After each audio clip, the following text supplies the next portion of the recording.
Well, hello everybody, and welcome to the Human Echoes recap for Happy Season 1, Episode 6. This one's called The Scrapyard of Childish Things. Love this title. Although I will say, this, to me, was one of the weaker episodes of the series, which is not to say that it was, like, bad, okay? But this feels like sort of the wind-up before the pitch. This is like, we've been going at a breakneck pace, and we're 2 episodes away from the end, so we've got, I assume, like a giant finish, and this one kind of feels like a, guys, catch your breath, you're gonna need it because we're about to knock it out of you in the next episode kind of episode. Not a ton of stuff happens that's super consequential here, but one of the big world-building things that we find out about in this episode starts off in the very first scene, which is that Happy is at the Imaginary Friends Anonymous meeting talking about, like, his whole deal and the fact that Haley is losing faith and forgetting him and that he's fading, right? And it's not, like, just in a metaphorical sense either. Happy is physically less blue than he used to be. His fur is getting all patchy, and I think this has been happening for a bit, and I just didn't, like, process it. It didn't quite click with me. So that's, you know, that is happening, and he meets this little Cerebus guy, imaginary friend, who's there at the meeting, who says, "Hey, come on with me. I've got a new friend that'll make everything better." And I was hoping for an explanation or a widening maybe of the a little bit of a hint we got last episode when Happy talked about why he went into this line of work, right? There was, in my mind, an implication there that he was something else before he was an imaginary friend, like some kind of other spiritual entity. And we didn't get any insight into exactly what that would have been or how that would have worked. All we know is that there are other imaginary friends. I wanted to just give a quick shout out to the production level here. I mean, Happy has always looked good, right? As a cartoonish horse pegacorn thing that flies around rendered in full CG. He hasn't been on the screen a lot, you know, compared to like the human characters. But whenever he's on screen, it never feels like they're holding back either. It never feels like, well, we're not going to cut to Happy here because that would cost a lot of money. It just, like, it fits naturally together. But he's looked good this whole time, and we get all these other imaginary friend characters, and they also are really well rendered. And some interesting, weird concepts of different things that kids might imagine that I enjoyed. And the little Bo Peep rant about penises and like the monster under the bed, that was pretty choice. In the meantime, and there's a couple, going into this next scene, there's a couple of things that I have to admit that I did not realize. First of all, and this is just dumb on my part because I'm real bad at faces. Okay, I'm real, like, I need, like, other identifiers, like Nick's. I mean, I can see Nick now and know who he is, right? But, like, the fact that he has that giant scarf and the big coat, like, those really do help me stand out. That's Nick. I had forgotten what Mickey, like, looked like from the first episode. So, last episode, when he showed up at the end of the episode, I didn't realize that was him. I didn't get that Nick had found Mickey when everybody was looking for, or Mikey, I think they call him, actually. I have it written down, but it's spelled the same. I didn't understand that was what had happened. And I also, I think this is just real stupidity on my part. I don't have anything to blame this on, but I think I saw all the characters assuming that Nick knew the password and thought, okay, well, he must have heard the password when the kid whispered it in his ear. Even though, like, that's not what happened, right? He said in the first episode, like, I don't want to know about this. Like, the kid's trying to tell him, and, like, it doesn't get through. But for some reason in my mind, I just, like, chalked it up to, I must have missed something. Surely he actually does have this password. And now we find out that, A, Nick has found Mikey, and B, He really wants that password now. And Mikey doesn't have anything to say to him except blue over and over and over again. So that's an interesting development. And of course, Nick uses this poker chip that he has, right? He has this one card to play against Blue. Blue wants his son back. I think it's his son. But Blue wants his son back, or his nephew possibly. He definitely wants reality show wife or aunt or mother or whatever. She's not his mother. He's got that other woman with him that I thought was his wife in the first episode, and I still haven't figured out what their relationship is. She shows back up again this episode at the recital, so I still think she's his wife. Who's this other woman? Maybe his sister. Probably his sister. That's what makes sense. Figuring this out on the fly, guys. Sometimes I just talk and the thoughts do not come into my mouth. But, you know, Blue wants this boy back. He wants his, I'm going to say, sister off of his back about what happened. And so Nick plays his card, the only card that he has, and says, he puts him in what he thinks is a safe place, goes to Blue, and says, got your boy, I got proof, it's your boy, like, give me my daughter back. And Blue doesn't go for it, which is interesting, because it seems like he wants him back, kinda. But even before he knows what the situation is with Mickey, he is making the call to henchman teacher creepy dude, telling him we're not doing this. This is not happening.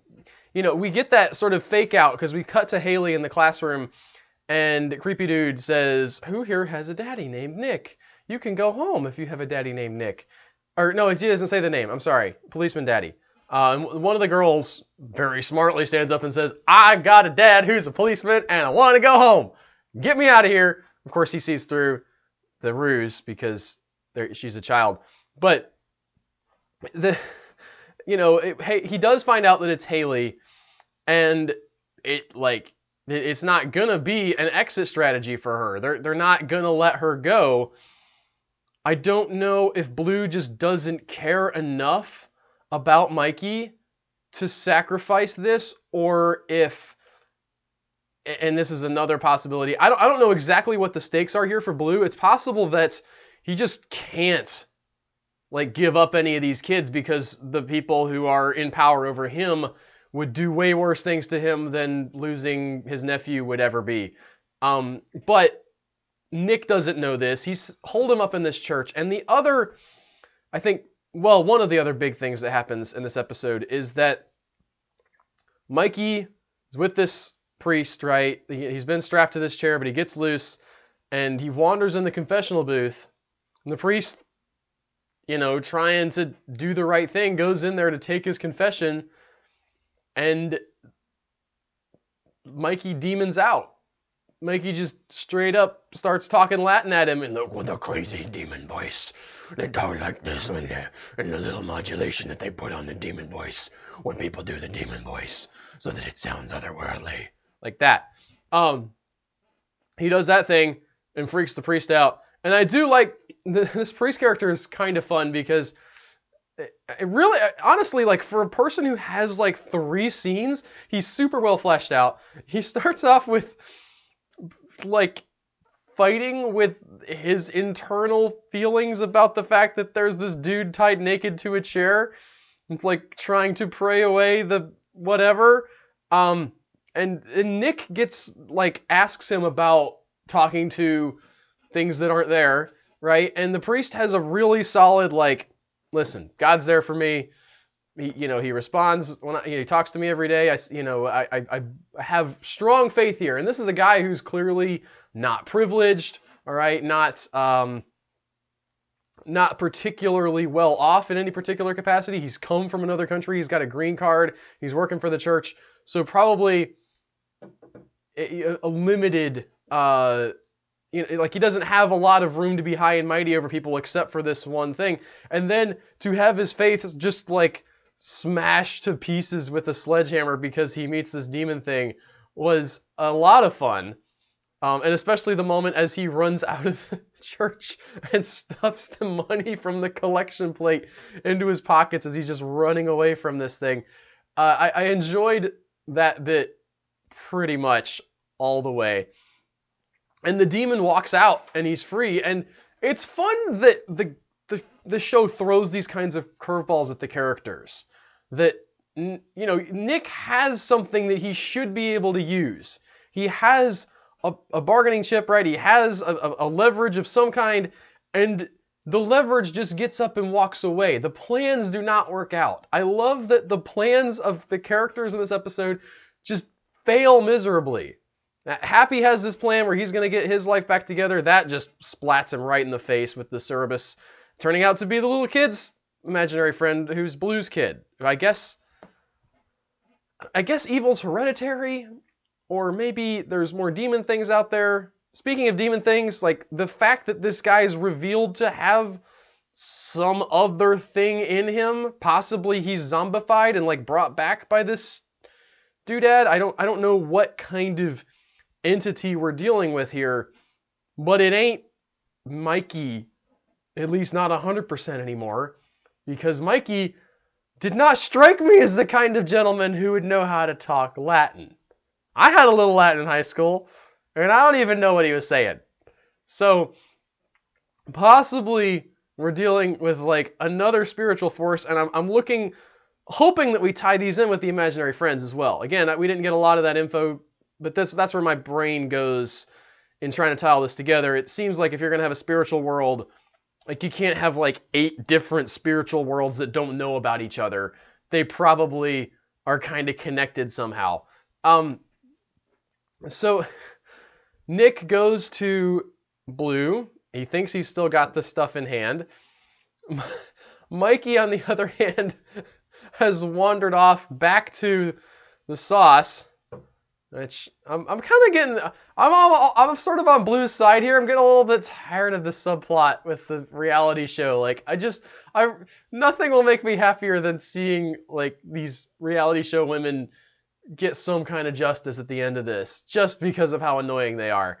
I want Blue to get justice too, don't get me wrong, but the grating nature of this particular conceit has worn itself thin for me. But Mikey does come back, and it's a great moment in the show because Nick is there like bluffing that he has Mikey in the trunk, right? He's got the whirligig Santa guy like rigged to pound on the inside of the trunk, and the news breaks like on the Entertainment Weekly app that Blue has installed on his phone that Mikey has returned, and he just like holds it up to Nick.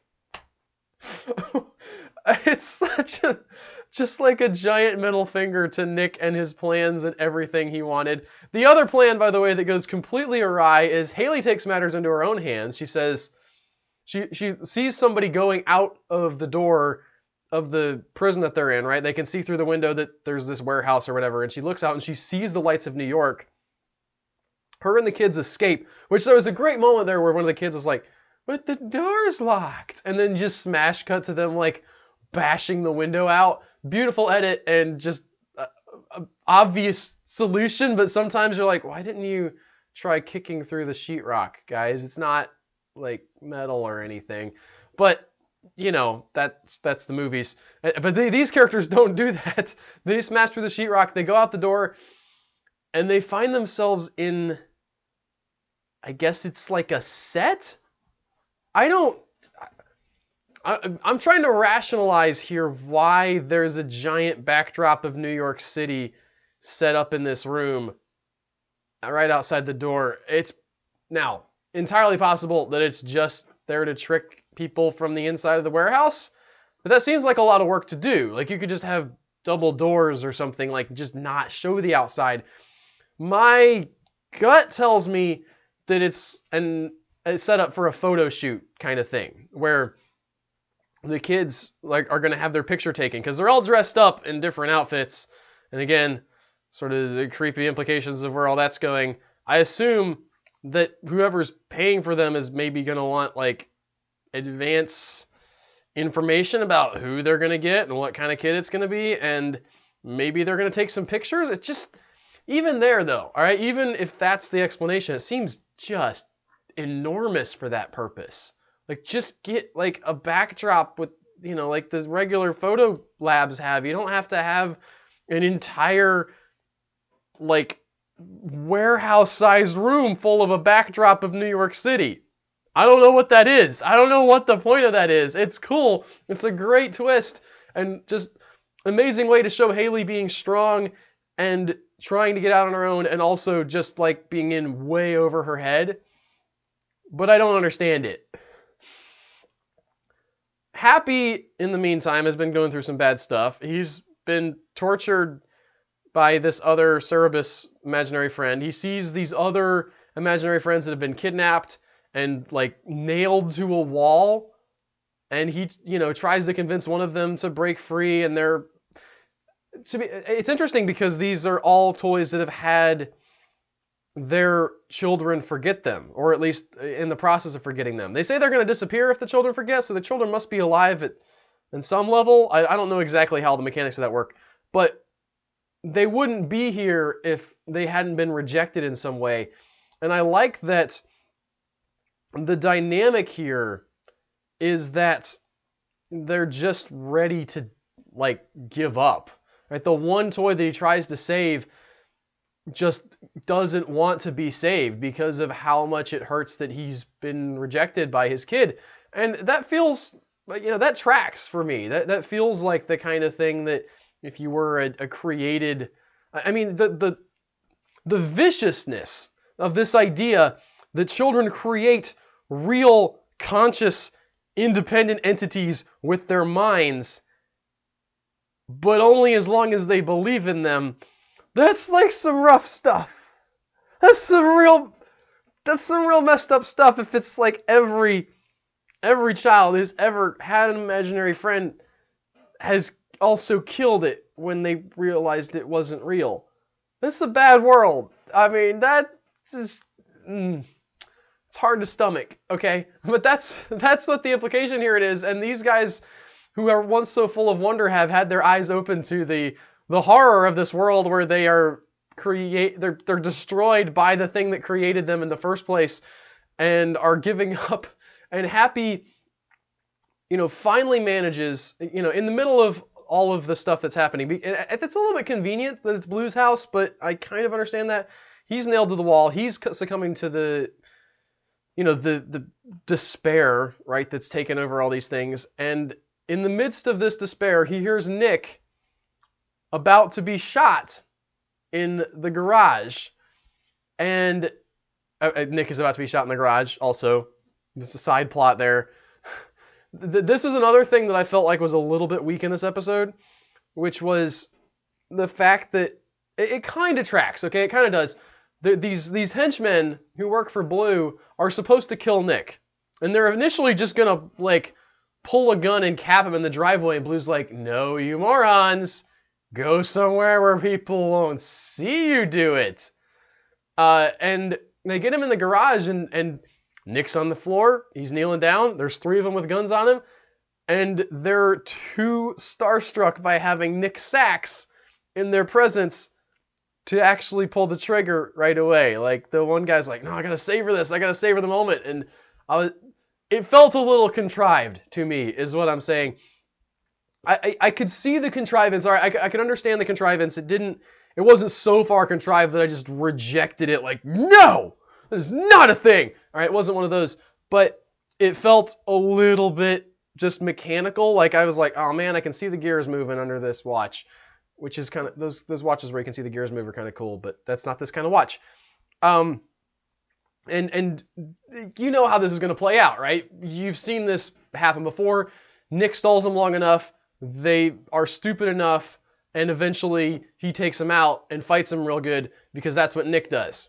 Nick does the fighting real good, and he punches people. And he punches these guys and gets them, and there's a chainsaw to the face, if that's your thing. I'm fine with chainsaw to the face, but I'm not the kind of reviewer who's going to be like, did you see that chainsaw to the face? Wait, yes I am. Did you see that chainsaw to the face?